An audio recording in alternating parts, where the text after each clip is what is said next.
ஆண்டவருக்குள் பிரியமான சகோதர சகோதரிகளே, பொது காலத்தினுடைய 21ஆம் ஞாயிற்றுக்கிழமை. ஆண்டவர் ஒவ்வொரு ஞாயிற்றுக்கிழமையும் விருந்து படைக்கிறார் என்று நாம அடிக்கடி உங்களுக்கு நினைவுபடுத்தி கொண்டே இருக்கிறோம். ஒரு கவலை, ஒரு சந்தோஷம் இதில் இணைந்திருக்கிறது. அநேகர் இந்த வார்த்தையின்பால் இப்பொழுது ஈர்க்கப்பட்டு கொண்டு எல்லாருமே, சிறு குழந்தைகள் முதல் வயதானவர்கள் வரை எல்லோருமே ஒரு பக்கம் பார்த்தீங்கன்னாக்கா இந்த வார்த்தையை விரும்பி கேட்க ஆரம்பிச்சிட்டாங்க.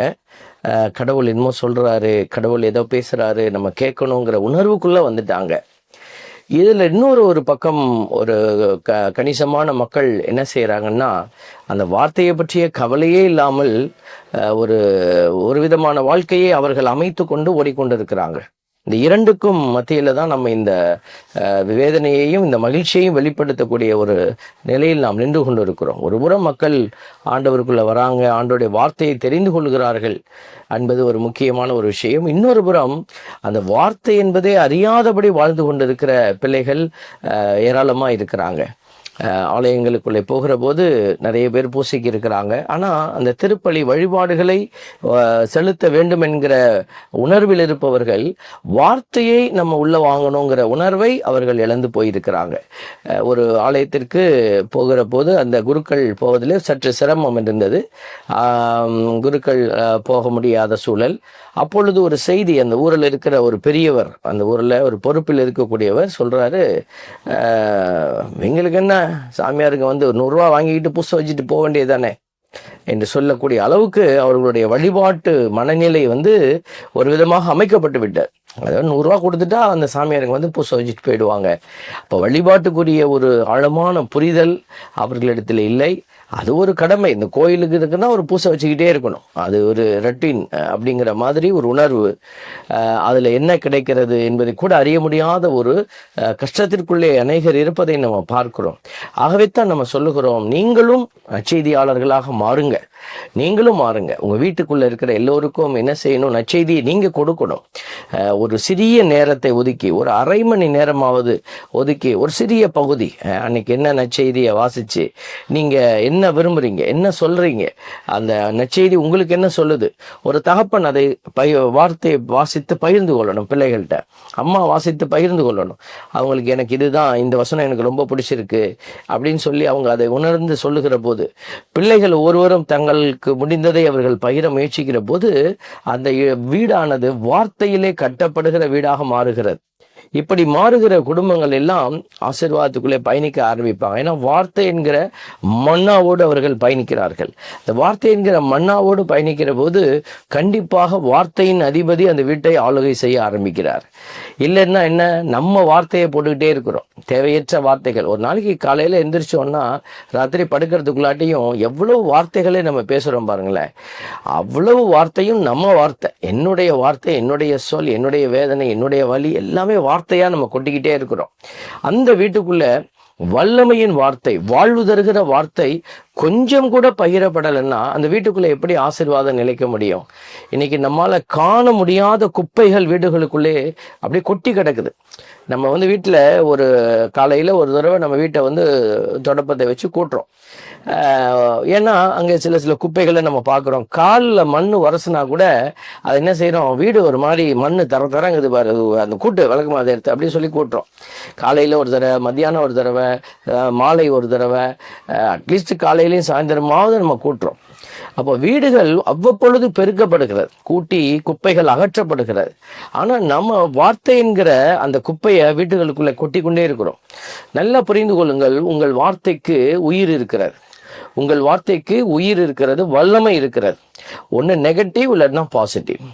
அந்த நெகட்டிவ் வார்த்தைகள் நம்ம நிறைய நேரம் வேதனையைத்தான் வீடுகளுக்குள்ளே பேசிக்கொண்டே இருக்கிறோம். அது இப்படி இருக்கு, இது இப்படி இருக்கு என்று சொல்லி ஒவ்வொருத்தரும் பேசுகிறோம். கணவன் பேசுவார், மனைவி பேசுவாங்க, பிள்ளைகள் பேசுவாங்க, எல்லாரும் அவங்க கஷ்டத்தை சொல்லிக்கிட்டே இருக்கிறோம். அப்போ அந்த வீடுகளுக்குள்ளே கடினமான வார்த்தை குப்பைகள் குவிந்து கொண்டே இருக்கும். அந்த வார்த்தை குப்பைகளை எப்படி அகற்றுவது? அந்த இடத்துல ஆசீர்வாத வார்த்தைகளை அந்த இடத்துல நம்ம போடும்போது தான், வாழ்வு தருகிற வார்த்தைகளை அந்த இடத்துல வைக்கிற போது எப்படி அந்த இடமானது சுத்தப்படுத்தப்படுகிறது. இப்போ நம்மளுடைய பாடியில வந்து ஒரு வைரஸ் வந்துருச்சு அப்படின்னா அதை எதிர்த்து செயல்படுகிற ஆன்டி வைரஸ் அதை என்ன செய்யறாங்க, உள்ள செலுத்தி அந்த ஆன்டி வைரஸ் தான் நம்மளுக்கு விடுதலை கொடுக்குது அந்த நோயிலிருந்து. அதே போல கடவுளுடைய வார்த்தை விடுதலை கொடுக்கக்கூடிய, வாழ்வு தரக்கூடிய வார்த்தை அந்த வீட்டில் பயிரப்பட வேண்டும். சும்மா நம்ம எடுத்து யாரும் தனியா செய்ய போறது இல்லை. அதனாலதான் வீடுகளில் பிள்ளைங்களோட உட்கார்ந்து நம்ம என்ன செய்யுங்க, ஒரு ஒரு ஒரு பகிர்தல், வார்த்தையை பகிர்ந்து கொள்ளுங்க, சத்தமா பைபிள் வாசிங்க அப்படின்னு நம்ம சொல்லி கொடுக்குறோம். இதை தான் அன்பியங்களில் நம்ம செய்யறதுக்கு நம்முடைய தந்தையர்கள் நமக்கு வழி நடத்தினாங்க. அன்பியத்தில் வந்து வார்த்தையை நீங்க என்ன செய்யுங்க, விளங்க பண்ணுங்க. அந்த அன்பியத்தில் ஒவ்வொரு வீட்டிலையும் போய் இந்த வார்த்தையை நீங்க விளங்க பண்ணி செய்யுங்க. அப்ப இந்த வார்த்தை இந்த வீடுகளுக்குள்ளே ரீங்காரம் எடுக்கும். இப்போ ஒரு 10 பேர் இருக்கிறோம்னா 10 பேரும் அந்த வார்த்தை பைபிளை வாசிச்சு அந்த நற்செய்தி பகுதியில எனக்கு பிடித்த ஒரு வார்த்தை அதை அவங்க சொல்லணும். சொல்லி ஏன் இது பிடிச்சிச்சுன்னு சொல்லணும். அப்ப பாருங்க, எல்லாமே பாசிட்டிவ் எனர்ஜி கொடுக்கக்கூடிய வார்த்தையா மாறுது. இதுக்கு தான் அன்பியத்தை வைக்க சொன்னாங்க.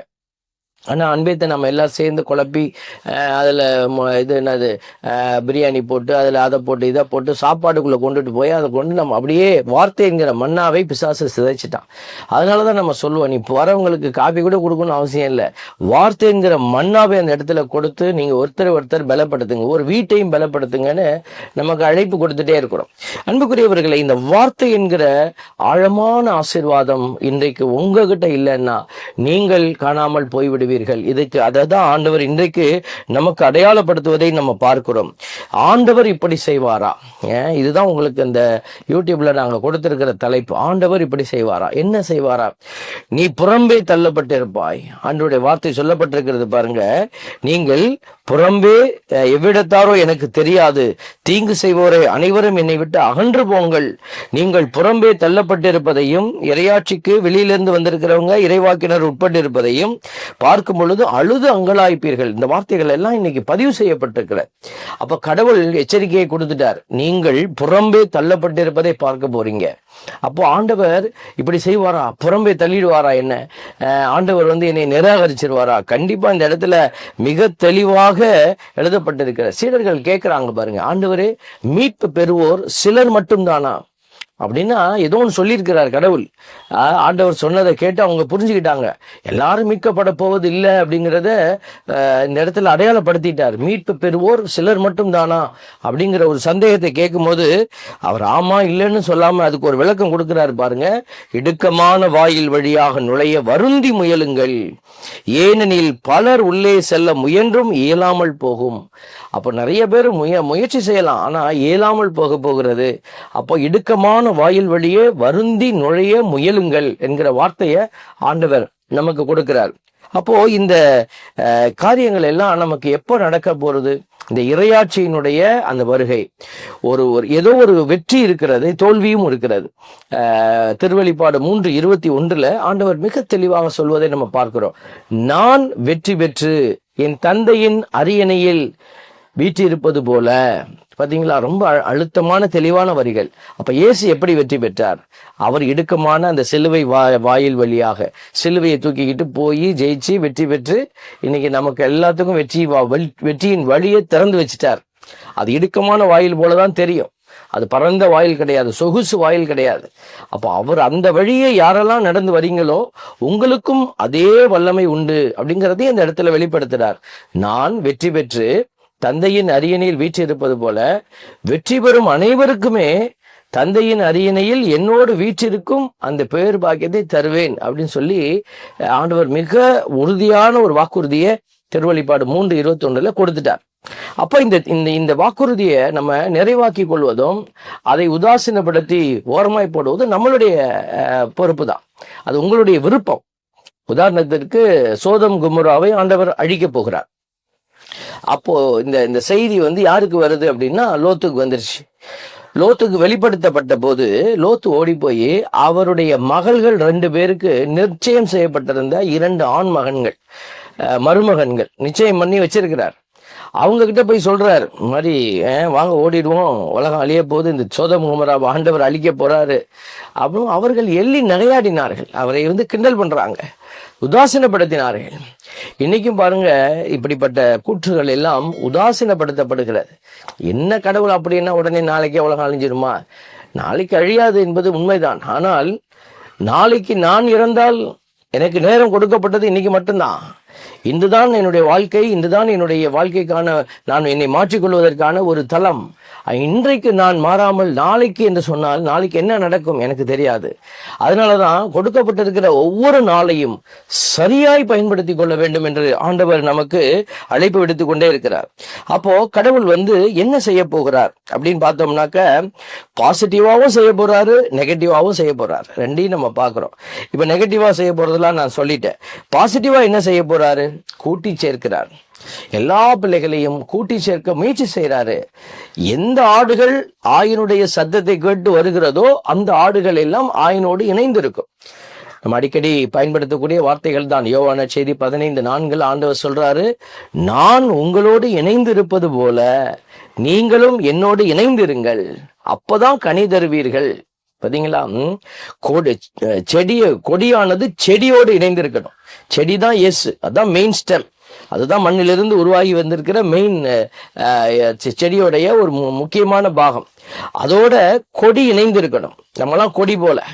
அந்த கொடி இணைந்திருக்காவிட்டால் பலன் கொடுக்க முடியாது. ஒருவேளை நீ இணைந்திருக்கிற மாதிரி இணைஞ்சுக்கிட்டு நீ கனி கொடுக்கல அப்படின்னா நீ வெட்டி தரிக்கப்பட்டு அவர்கள் என்ன செய்வாங்க? நெருப்பில் இடப்படுவார்கள். அதனால நம்ம சும்மா ஒட்டிக்கிட்டு இருக்கிறதும் தப்பு, இணைந்திருக்காம நம்ம வெளியில போய் இருப்பதும் தவறு. அப்போ செடியோடு இணைந்திருக்க வேண்டும், கனி கொடுக்கும்படியாக இணைந்திருக்க வேண்டும். இன்னைக்கு இதுல 2 கேட்டகரி நம்ம முழுசா ஃபுல்ஃபில் பண்ணி ஆகணும். நிறைய பேர் இணைந்திருக்கிறாங்க, ஆனா என்ன செய்யல? கனி கொடுக்கிற பரமா இல்ல. அங்கிருந்து உறிஞ்சி தின்னு கொண்டிருக்கிற அந்த மெயின் ஸ்டெம்ல இருந்து உறிஞ்சி வாழ்ந்து கொண்டிருக்கிற சுயத்தின் பிள்ளைகளாக மாறி போனாங்க. இவர்களும் கடவுள் அழிக்கக்கூடிய லிஸ்ட்ல இருக்கிறவங்க. அதனாலதான் ஆண்டவர் மிக தெளிவாக எல்லாத்தையும் பைபிள்ல பேசிட்டாரு. அதனால நாங்க கிறிஸ்தவன், நாங்க கத்தோலிக்கர், நான் இந்த சபை, அல்லது நாங்க கிறிஸ்தவர் அல்ல, நான் இந்த மதம். நீங்கள் எந்த மதத்தையோ எந்த சபையையோ எந்த ஒரு இனத்தையோ சார்ந்தவராக இருந்தாலும் இந்த வார்த்தைகள் எல்லாம் உலக மனிதர்களுக்கான வார்த்தைகள். அதனாலதான் நமக்கு சொல்லப்பட்டிருக்கிறது, எந்த மதத்திற்கும் எந்த ஒரு சபைக்கும் எந்த ஒரு திருச்சபைக்கும் கடவுள் ப்ரையாரிட்டி கொடுக்கல. இந்த சட்டங்கள் எல்லாம் இயேசு என்கிற ஒரு முழுமையான உலக மீட்பின்கான ஒரு வரைமுறை அடையாளம் இயேசு என்கிற வார்த்தையே. அப்ப இயேசுவை வெறும் படத்துல வடித்து வைத்துக்கொண்டு நான் இயேசுவை நம்புகிறேன், நான் இந்த இயேசுவை தான் நம்புகிறேன் என்று சொல்லிக் கொண்டிருப்பவர்கள் எல்லாம் அழிந்து போவார்கள். இயேசுவினுடைய அடையாளம் வார்த்தை. அதனாலதான் நம்ம மீண்டும் மீண்டும் சொல்லிக்கொண்டே இருக்கிறோம். இன்னைக்கு நீங்களா ஒரு வடிவத்தை அமைத்து கொண்டு ஒரு பக்தி முயற்சியை செய்து கொண்டு நானா போய் இதை செய்வேன், இதை செஞ்சுட்டா எல்லாம் சரி என்று சொல்லி கொண்டு இருப்பது கடவுளுக்கு பொருத்தமானது அல்ல. அதனாலதான் இன்னைக்கு கடவுள் நமக்கு ஆசிரியராக இருக்கிறார். எசையா 48:17 சொல்லுகிறது, கடவுளே உனக்கு ஆசிரியர். அதனாலதான் உலக மனிதர்களை எல்லாம் நீ ஆசிரியரா கூப்பிடக்கூடாது. யாரையும் போய் நீ ஆசிரியர்னு கூப்பிடாத, யாரையும் தந்தைன்னு கூப்பிடாத, அப்படி எல்லாம் சொல்லப்பட்டிருக்கிறது. எசையா 48:17 என்ன சொல்லுது பாருங்க, இஸ்ரேலின் தூயவரும் உன் மீட்பருமான ஆண்டவர் கூறுவது இதுவே, உன் கடவுளாகிய ஆண்டவர் நானே, பயனுள்ளவற்றை உனக்கு கற்பிப்பவரும் செல்ல வேண்டிய வழியில் உன்னை நடத்துபவரும் நானே. மிக தெளிவாக ஆண்டவர் சொல்லியிருக்கிறார். உன்னை பயனுள்ள வழியில் வழி நடத்த கற்பித்து உனக்கு செல்ல வேண்டிய வழியில உன்னை நடத்துபவர் நானே. அப்போ இந்த தெய்வத்தை நம்ம அறிந்து கொள்ள விரும்பாமல், இந்த தெய்வத்தை புரிந்து கொள்ள விரும்பாமல், அறிந்து கொள்வது, புரிந்து கொள்வது, அப்புறம் அவர் காட்டுகிற வழியில் நடந்து செல்வது, இது 3 ரொம்ப முக்கியம். முதல்ல அந்த தெய்வம் யாருன்னு அறிந்து கொள்ளணும். எல்லாருக்கும் நிறைய பேர் இந்த கேட்டகரியில இருப்பாங்க. இயேசு யாருன்னு தெரியும், ஆனா இயேசுவை அவர்கள் புரிந்து கொள்வதில்லை. இயேசு இப்ப நம்ம இந்த கேட்டகரிக்குள்ள நிறைய கிறிஸ்தவர்கள் இருக்கிறாங்க, புரிந்து கொள்ளாத கேட்டகரி. எனக்கு இயேசுவை ஏற்றுக்கொண்டேன், நான் கிறிஸ்தவன் என்று சொல்லி கொண்டு இருப்பாங்க. ஆனால் இயேசுவினுடைய அந்த வழிமுறை புரியாதபடி அவங்க வாழ்வாங்க. 3வது, இந்த 2 கேட்டகரி சில பேர் புரிந்து கொள்வார்கள், ஆனால் அவர் காட்டுகிற வழியில் செல்ல மறுக்கிறவர்கள் உண்டு, அப்பையும் தோத்துருவாங்க. இந்த 3 கேட்டகரி நீங்க பாஸ் ஆகணும். முதல்ல அறிந்து கொள்ளணும், அப்புறம் ஆண்டவரை புரிந்து கொள்ளணும், அதுக்கப்புறம் அவர் காட்டும் வழியில் நம்ம நடந்து செல்லணும். இந்த மூன்றையும் செய்யும் பொழுதுதான் மீட்பு என்கிற மிகப்பெரிய ஆசீர்வாத கிருபை உங்களுக்கு கொடுக்கப்படும். அதுதான் வெற்றின்னு நம்ம சொல்றோம், அதுதான் இறையாட்சின்னு சொல்றோம், இப்படி மோட்சம்னு சொல்றோம். அப்படி எப்படி வேணாலும் நீங்க வைத்துக் கொள்ளலாம். பாருங்க, நற்செய்திக்கு முன் வாழ்த்தொழில யோவான் 14:6 சொல்லுது, வழியும் உண்மையும் வாழ்வும் நானே, என் வழியா என்று எவரும் தந்தையிடம் வருவதில்லை. நிறைய பேர் நிறைய வழிகளை பிடித்து கொண்டு இருக்கலாம். மதம் அப்படின்னு சொல்லி ஒரு வார்த்தையை நம்ம வச்சிருக்கோம், ரிலீஜியன். என்னுடைய ரிலீஜியன் இது, என்னுடைய ரிலீஜியன் இது, ரிலீஜியஸ் பிராக்டிசஸ் எல்லாமே வேற வேற. நம்ம யாரும் நம்ம குற்றப்படுத்தக்கூடாது. அந்த ரிலீஜியனை போய் அது ஒரு தவறானது, அது ஒரு இப்படிப்பட்டது அப்படிப்பட்டதுன்னு கொச்சைப்படுத்தி பேசுவது என்பது கடவுளுக்கு விருப்பம் இல்லாதது. கடவுள் எல்லா மதத்தினருக்கும் வெளிச்சத்தை கொடுத்துட்டே இருக்கிறாரு. ஆனால் எல்லா மதங்களினுடைய ஒட்டுமொத்த சங்கமம் எங்கே இருக்கிறது? பர்ஃபெக்ஷன் அப்படின்னு சொல்லுவாங்க. எல்லாமே வழிகாட்டுது, எல்லாமே உடம்புக்கு நல்லதுதான். ஆனா சில உணவுகளை நம்ம சரியா எடுக்கணும், அப்பதான் அந்த உடம்புக்கு தேவையான ஒரு விடுதலை கிடைக்குது. அதே போல ஆன்மாவினுடைய விடுதலைக்கு கடவுளால் கொடுக்கப்பட்ட மிகச் சிறந்த வெளிப்பாடு எது அப்படின்னு கேட்டா, நான் தான் வழி, நான் தான் உண்மை, நான் தான் உனக்கு வாழ்வுன்னு சொன்ன யோவான் 14:6 குறிப்பிடப்பட்டிருக்கிற நம் இயேசு ஆண்டவரை. அவர் தான் என் வழியா என்று எவரும் தந்தையிடம் வருவதில்லை. அந்த தந்தைங்கிறது என்னது? அவர் தான் டார்கெட் பாயிண்ட். அவர் தான் நமக்கு திட்டங்களை வகுத்து அடுத்த ஒரு இறையாட்சிக்குள்ள நம்மளை கொண்டுட்டு போய் புதிய அரசை நம்ம வச்சு நிறுவ போகிற ஒரு அதிகாரின்னு வைத்துக் கொள்ளுங்களேன். அவர் எந்த ஒரு அடையாளத்திலும் அவர் இல்லை, அதுதான் உண்மை. எல்லா மதங்களும் அந்த தந்தைங்கிற அடையாளத்தை தான் நோக்கி பயணித்துக் கொண்டிருக்கிறார்கள். அவரவருக்கு கொடுக்கப்பட்ட கோட்பாட்டின்படி அவர்கள் பயணித்துக் கொண்டிருக்கிறார்கள். பயணம் வித்தியாசப்பட்டாலும் சென்று சேரப்போகிற இடங்கள் ஒன்றாக இருக்கிறது என்பதை நாம் மறந்துவிடக்கூடாது.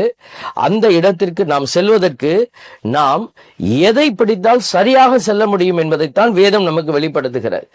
இந்த மதிக்கக்கூடியது நம்ம மனித நிலையிலே, நம்ம ஒரு இந்தியாவிலே எல்லா மதங்களும் இணைந்திருக்கிற சூழலில் நம்ம எல்லாரையும் மதித்து நடக்கிறோம். ஆனால் உண்மை என்று ஒன்று இருக்க வேண்டும் அல்லவா? அந்த உண்மையைத்தான் நம்ம இந்த இடத்துல அடையாளப்படுத்துகிறோம். அது இயேசு கிறிஸ்து தான் தந்தையிடத்திலே நம்மை கூட்டி சேர்க்க வல்லவராய் இருக்கிறார் என்பதை ஆண்டவர் மிக தெளிவாக அடையாளப்படுத்தி இருக்கிறார். ஆண்டவர் தாம் யாரிடம் அன்பு கொண்டிருக்கிறாரோ அவர்களை கண்டிக்கிறார். இந்த வாசகத்தை நம்ம பார்க்கிறோம். 2வது வாசகத்துல நமக்கு சொல்லப்பட்டிருக்கிற ஒரு அருமையான செய்தி, எபிரேயருக்கு எழுதப்பட்ட திருமுகம், தன் பிள்ளைகளிடத்திலே பேசுவது போல் இறைவன் உங்களுக்கு தந்த பின்வரும் அறிவுரையை நீங்கள் மறந்து விட்டீர்கள் அப்படி சொல்லிட்டு அருமையான ஒரு செய்தியை கடவுள் நமக்கு உரைக்கிறாரு. ஆண்டவர் தாம் யாரிடம் அன்பு கொண்டிருக்கிறாரோ அவர்களை கண்டிக்கிறார். திருத்தப்படுவதற்காக துன்பங்களை தாங்கிக் கொள்ளுங்கள். கடவுள் உங்களை தம் பிள்ளைகளாக நடத்துகிறார். தந்தை கண்டித்து திருத்தாத பிள்ளை உண்டோ? இவ்வாறு திருத்தப்படுவது இப்போது மகிழ்ச்சிக்குரியதாய் இராமல் துயரத்திற்குரியதாகவே தோன்றும். ஆனால் பின்னர் இவ்வாறு பயிற்சி பெற்றவர்கள் அமைதியையும் நேர்மையான வாழ்வையும் பயனாக பெறுவர். பாருங்க, ரொம்ப அழகா தெளிவா சொல்லியாச்சு. அப்ப கடவுள் தண்டித்து திருத்துறாருன்னா எப்படி தண்டித்து எப்படி திருத்துவார்?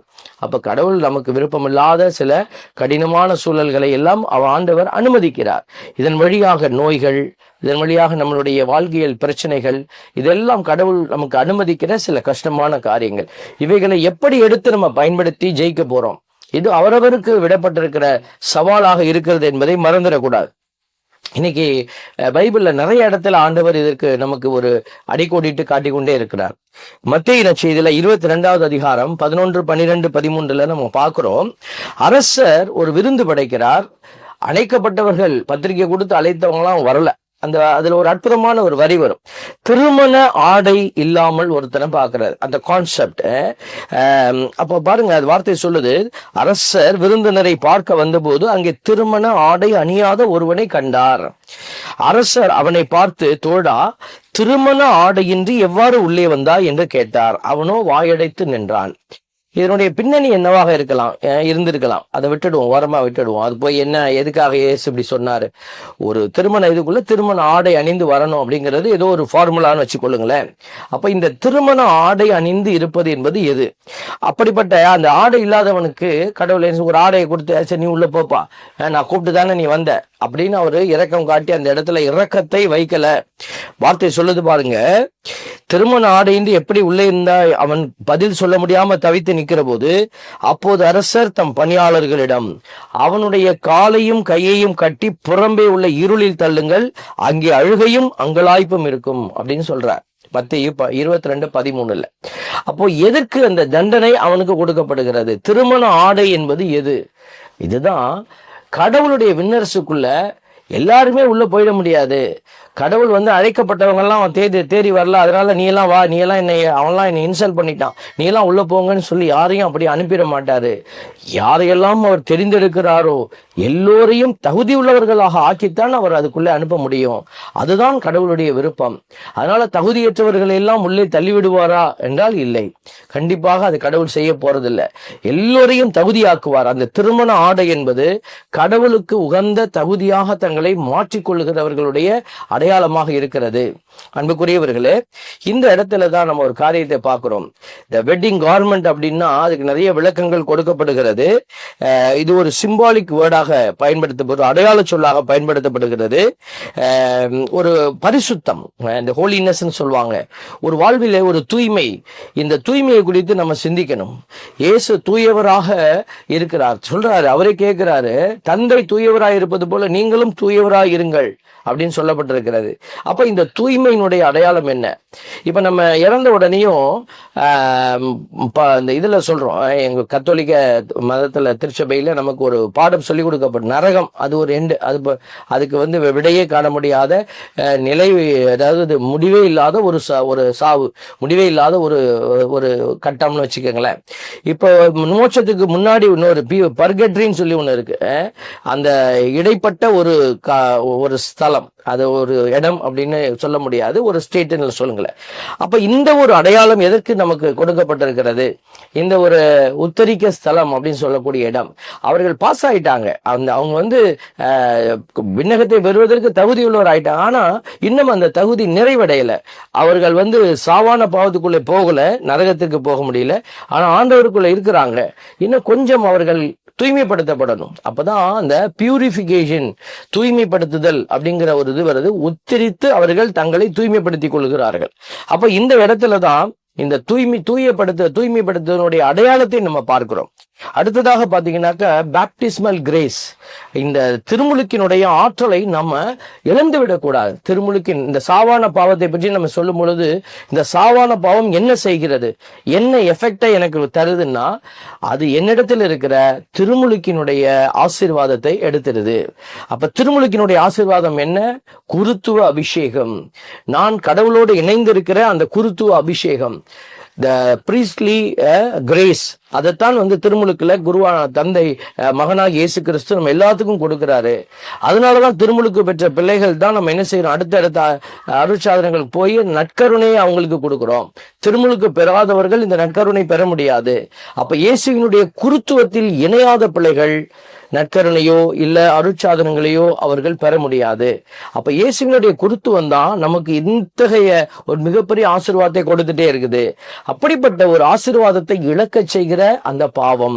அதனாலதான் இந்த வெட்டிங் கார்மெண்ட் என்பது இல்லை என்ற அடையாளம், இந்த ஆசீர்வாதத்தை இழந்த நிலையில் இருக்கிற பிள்ளைகள். அடுத்ததாக நம்ம பார்க்கிறோம், ஒரு அன்பு உறவு இல்லாத, சேரிட்டின்னு சொல்லக்கூடிய அன்பு இல்லாத, அன்பு தான் எல்லாமே பவுலடியார் சொல்வாங்க. அன்பு என்னிடத்துல இல்லைன்னா நான் ஒலிக்கும் வெண்கலமும் ஓசையிடும் தாளமும் போல வெறும் சத்தம் தான் இருக்கும், உள்ளுக்குள்ள ஒன்னும் விஷயம் இருக்காது. அப்பேற்பட்ட ஒரு அடையாளமாக நம்ம மாறிவிடக்கூடாது. இதெல்லாம் இணைந்த ஒரு அடையாளம் தான் இந்த திருமண ஆடையினுடைய அடையாளமாக இருக்கிறது. அப்போ இந்த பியூரிபிகேஷன் சொல்லக்கூடிய விஷயத்துலதான் கடவுள் 2வது வாசகத்தை மையப்படுத்துறாரு. அப்ப இடுக்கமான வாயில் வழியே போங்க அப்படின்னு சொல்லக்கூடிய அந்த வார்த்தையினுடைய அழைப்பு எல்லாமே துன்பத்தை நன்மை செய்து தாங்குவது, நன்மை செய்வதனால் வரக்கூடிய துன்பத்தை தாங்குவது, தீமை செய்து துன்பத்தை தாங்குவது அல்ல. நான் போய் என் பிள்ளைகளுக்கெல்லாம் நான் சொத்து சேர்க்கணும், எங்கிட்ட 10 ஏக்கர் வச்சிருக்கிறேன், இன்னொரு பிள்ளைக்கு ஒரு 10 ஏக்கரை நான் சேர்க்கணும், அதுக்காக நான் கஷ்டப்பட்டு உழைக்கிறேன், இதெல்லாம் உலக பிரகாரமான துன்பங்கள். அது உங்களை சார்ந்தது, கடவுளை சார்ந்தது அல்ல. நல்லா புரிந்து கொள்ள வேண்டும். அதுக்காக பிள்ளைகளுக்கு நம்ம பிச்சைக்காரங்களா விடணும்னு சொல்ல வரல. எது தேவையானது என்பதை நாம் சற்று ஆராய்ந்து பார்க்கிற போது அந்த தூயவராக்குதலினுடைய அடையாளத்தை நம்ம பார்க்கிறோம். எபிரேயர் 10வது அதிகாரத்துல 5, 6, 7 இறைவசனங்கள் நமக்கு சொல்லுது பாருங்க. அதனால்தான் கிறிஸ்து உலகிற்கு வந்தபோது பலியையும் காணிக்கையையும் நீர் விரும்பவில்லை, ஆனால் ஓர் உடலை எனக்கு அமைத்து தந்தீர், எரிபலிகளும் பாவம் போக்கும் பலிகளும் உமக்கு உகந்தவை அல்ல. எனவே நான் கூறியது, என் கடவுளே, உமது திருவுளத்தை நிறைவேற்ற இதோ வருகிறேன், என்னை குறித்து திருநூல் சுருளில் எழுதப்பட்டுள்ளது என்கிறார். இந்த திருவுளத்தால் தான் இயேசு கிறிஸ்து ஒரே முறை தம் உடலை பலியாக செலுத்தியதன் மூலம் நாம் தூயவராக்கப்பட்டிருக்கிறோம். பாருங்க, மிக தெளிவாக அந்த தூயவராக்கப்பட்டதனுடைய அடையாளத்தை நம்ம இந்த இடத்துல எபிரேயர் 10வது அதிகாரத்துல சொல்லப்பட்டிருக்கிறது. வெறும் பலியையும் வெறும் காணிக்கையும் செலுத்திட்டு கடவுள் தூயவர் என்று தன்னை அறிக்கை செய்யல. தன்னை முழுமையாக கையளித்து விட்டு, தன்னை முழுமையாக பலியாக்கி விட்டு, இதன் வழியாக நம்மையும் தூயவராக மாற்றி அவரே தூயவராக நமக்கு முன்பாக இருக்கிறார். தூயவர் மட்டும்தான் இந்த வேலையை செய்ய முடியும். அதனாலதான் மகன் இறங்கி வராரு, கடவுள் மகனை அனுப்பினாரு. தூயவராயிருக்கிறவர் நமக்காக பாவியாய் மாறுறாரு. இந்த ஒரு இறையியல் திட்டங்கள் எல்லாம் இந்த இடத்துல இப்படிதான் பேசப்படுது. அப்போ இந்த அடையாளத்தை பார்க்கிற நான், இயேசு என்னை தூயவராக்கிட்டாரு, இனிமே நான் எப்படி வேணாலும் இருப்பேன் என்று அல்ல, நான் தூயவராய் இருக்க நானும் அழைக்கப்படுகிறேன். அப்ப என்னுடைய பங்கிற்கு இயேசுவை போல செயல்படுகிற பிள்ளைகளாக மாறணும். இதுதான் நமக்கு கொடுக்கப்பட்டிருக்கிற அழைப்பு. இதை செய்து தான் நீங்க என்ன செய்யணும், ஆண்டவருடைய மீட்பு திட்டத்துல இணைய முடியும். உங்களை யாருன்னே எனக்கு தெரியாதுன்னு யார சொல்லுவாருன்னா, வெறுமையாய் பயணிக்கிற, வெறும் ஆன்மீகத்தை மட்டும் இருக பிடித்து கொண்டு பயணிக்கிற பிள்ளைகள் ஆண்டவரால் நிராகரிக்கப்பட போறீங்க. ஆண்டவர் உங்களை எல்லாம் நிராகரிச்சு நம்ம எல்லாம் என்ன செய்வார், விரட்டி விட்டுருவாரு. நாங்க உண்டோம் குடித்தோம், நீங்க கொடுத்த பலியில இணைந்தோம் எல்லாம் சொல்லலாம். ஆண்டவர் சொல்லுவார், உன்னை யார் என்று எனக்கு தெரியாது என்று சொல்லிவிடுவார். அப்ப ஆண்டவர் நமக்கு கொடுக்கிற அந்த அதிசயமான விடுதலை வாழ்வியல் முறை என்ன, அதை நம்ம புரிந்து கொள்ள வேண்டும். இன்னைக்கு இதை புரிந்து கொள்வதில் தான் நான் சொன்ன அந்த 3 ஸ்டேஜ்ல 2வது ஸ்டேஜ், சில பேர் ஆண்டவரை அறிந்து வைத்திருக்கிறாங்க, ஆனால் புரிந்து கொள்வதில்லை. புரிந்து வைத்திருக்கிறாங்க, ஆனால் வாழ்வியல் தளத்தில் ஆண்டவருக்கு காட்டுகிற வழியில் நடப்பதில்லை. நீங்க எப்படிப்பட்டவங்களா இருக்கிறீங்கிறத சிந்தித்து பயணிக்கணும். லூக்கா நற்செய்தி 12வது அதிகாரத்துல 47, 48 இறைவசனங்களை நம்ம மனசுல தாங்கி கொள்ளணும். தன் தலைவரின் விருப்பத்தை அறிந்திருந்தும் ஆயத்தமின்றியும் அவர் விருப்பப்படி செயல்படாமலும் இருக்கும் பணியால் நன்றாய் அடிபடுவான். பாருங்க, தன் தலைவரின் விருப்பத்தை அறிந்து ஆயத்தமின்றி விருப்பப்படி செயல்படுபவன் நன்றாய் அடிபடுவான். அடுத்தது பாருங்க, ஆண்டவருடைய விருப்பம் தெரியல, இப்படி இதுதான் ஆண்டவர் விரும்புறாரு சொல்றாருன்னு தெரியாம அடிவாங்க வேண்டிய முறையில் தப்பா ஏதோ ஒன்று செஞ்சுட்டு மாட்டிக்கிட்டவன் அவரது விருப்பத்தை அறியாமல் செயல்படுவதால் சிறிதே அடிபடுவான். அப்போ கடவுளுடைய கிறிஸ்தவர்களாக இருக்கிற நமக்கு கடவுள் எல்லாத்தையும் நற்செய்தி வழியாக பேசிக்கொண்டே இருக்கிறார், வெளிப்பாடுகளை கொடுத்துட்டே இருக்கிறாரு.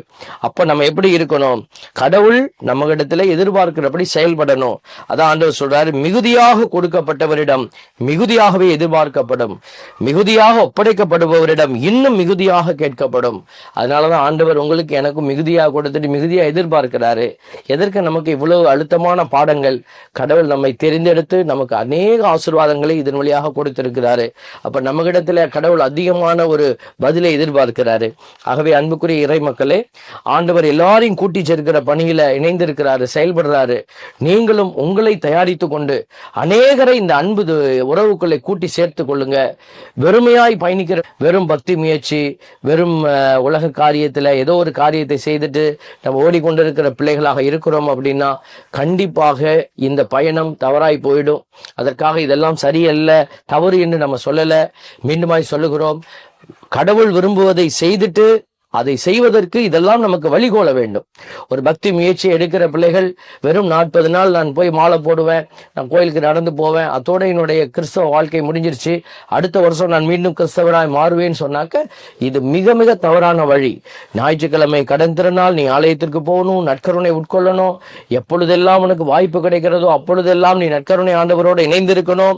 ஒவ்வொரு நாளும் வீட்டை நீங்க பரிசுத்தப்படுத்தணும், பிள்ளைகளுக்கு கற்றுக் கொடுக்கணும், ஆண்டவருடைய காரியத்தில் உங்களை இணைத்துக் கொள்ளணும், நன்மை செய்ய தெரிந்து வைத்திருக்கணும். இப்படி எத்தனையோ காரியங்கள் அந்த திருமண உடைக்கு அடையாளமாக இருக்கிறது. ஆகவே இந்த ஒரு அற்புதமான உண்மையை இன்றைக்கு ஆண்டவர் உங்களுக்கு வெளிப்படுத்தி இருக்கிறார் என்று நீங்கள் நினைத்தால் நீங்கள் மண்டியிட்டு கடவுளுக்கு முன்னாடி நன்றி செலுத்துங்க. இதை எனக்கு புரிய வைத்த ஆண்டவரே நன்றி. நான் இனிமேல் ஒரு புது பயணம், புது படைப்பின் பிள்ளையாய் நான் மாறி பயணிக்கிறேன். புதிய ஒரு ஆற்றலோடு பயணிப்பேன். ஆண்டவருடைய சாயலை உள்வாங்கிய பிள்ளையாய் பயணிப்பேன் என்று நீங்கள் ஆண்டவருக்கு வாக்குறுதி கொடுத்து ஒரு சிறப்பு பயணத்தை மேற்கொள்ளுங்க. கண்டிப்பாக கடவுள் உங்களை கைவிடவே மாட்டார். யாரெல்லாம் ஆவிக்குரிய அபிஷேகத்துக்குள்ளே பயணிக்க விரும்புகிறீர்களோ அவர்களுக்கு ஆவியானவர் துணை நின்று உங்களை பலப்படுத்துவார். உங்களுக்கு அவர் சக்தி கொடுப்பார். உங்களை அவர் ஆற்றலோடு ஞானத்தோடு வழி நடத்துவார். ஆகவே இந்த அதிசய வழிநடத்துதலை நீங்கள் பெற்றுக்கொள்ள இந்த நாளில் மன்றாடி ஜெபிங்க. கடவுள் கண்டிப்பாக உங்களுக்கு துணை செய்வார். ஒரு சிறிய ஜெபத்தை உங்களுக்காக ஏறெடுக்கிறோம். அன்பின் பரமபிதாவே, நன்றியோடு மை துதிக்கிறோம், மை ஸ்தோத்தரிக்கிறோம், மை ஆராதிக்கிறோம், நன்றி செலுத்துகிறோம். இந்த இரக்கம் நிறைந்த கரங்களுக்குள் எங்களை ஒப்பு கொடுத்து ஜெபிக்கிறோம். ஆண்டவரே, நீரே எங்களுக்கு எல்லாம் வல்லவராய் இருந்தும் நாங்கள் உம்முடைய வழிகளை அறிந்து அதன் வழியில் சென்று நாங்கள் மீட்பை பெற்றுக்கொள்ள வேண்டும் என்கிற அந்த அடையாளத்தை கொடுத்ததோடு இல்லாமல் அழைப்பையும் தந்து நிற்கிற உம்முடைய இரக்கத்திற்காய் நன்றி. நாங்கள் எங்களை மட்டும் பாராது, நீர் எங்கள் கரங்களில் கொடுத்திருக்கிற எங்கள் உறவுகளையும் எங்களுடைய பங்கு மக்களையும் எங்களுடைய உற்றார் உறவினர்களையும் இந்த திட்டத்திற்குள் அழைத்து கொண்டு வர எங்களுக்கு நீரே கிருபை செய்வீராக. உடைய பரிசுத்த கரத்திலே எங்களை ஒப்பு கொடுத்து ஜெபிக்கிறோம். இயேசுவின் நாமம் எங்களில் மகிமை அடைவதாக. ஆமென். அன்புக்குரிய பிள்ளைகளை, மீண்டுமாய் அடுத்த வாரம் இறை சிந்தனையோடு உங்களை சந்திக்கும் வரை உங்களுக்காய் தொடர்ந்து ஜெபிக்கிறோம். God bless you.